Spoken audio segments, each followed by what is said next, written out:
নমস্কার বন্ধুরা, শান্তির পরিবারে আপনাদের সবাইকে স্বাগত। আজ বানাচ্ছি ইলিশ শুটকির ঝোল।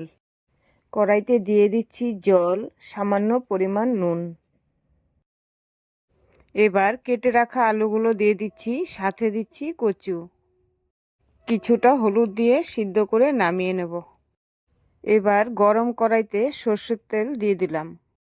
এবারে কেটে রাখা ইলিশ শুটকিগুলো ভেজে নিচ্ছি। ইলিশ শুটকিগুলি ভাজার সময় হলুদ এবং নুন দিয়ে ভাজা চলবে না, কেননা হলুদ এবং নুন দেওয়াই থাকে। এবার মাছগুলোকে নামিয়ে নিচ্ছি। মাছ ভাজা তেলেই দিয়ে দিচ্ছি পেঁয়াজ। পেঁয়াজটা লাল লাল না হওয়া অবধি ভেজে নেব। পেঁয়াজগুলো ভাজা ভাজা হয়ে গেছে, দিয়ে দিলাম টমেটো এবং সিদ্ধ করা আলু এবং কচুগুলো। দিয়ে দিচ্ছি স্বাদ মতো নুন এবং হলুদ গুঁড়ো।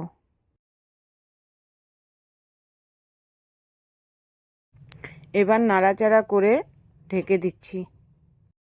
2 মিনিট পর ঢাকনা উঠিয়ে আদা, রসুন, পেঁয়াজ পেস্ট করা মশলাগুলো দিয়ে দিলাম।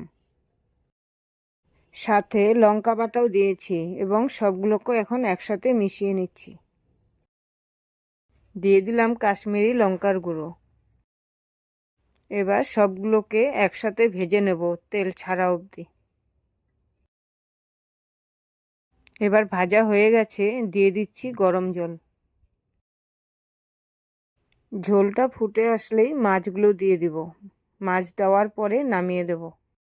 ইলিশ শুটকির ঝোল হয়ে গেছে, এবার নামিয়ে নিচ্ছি। আজকের ভিডিও এতটুকুই। আজ চলি, আবার দেখা হবে।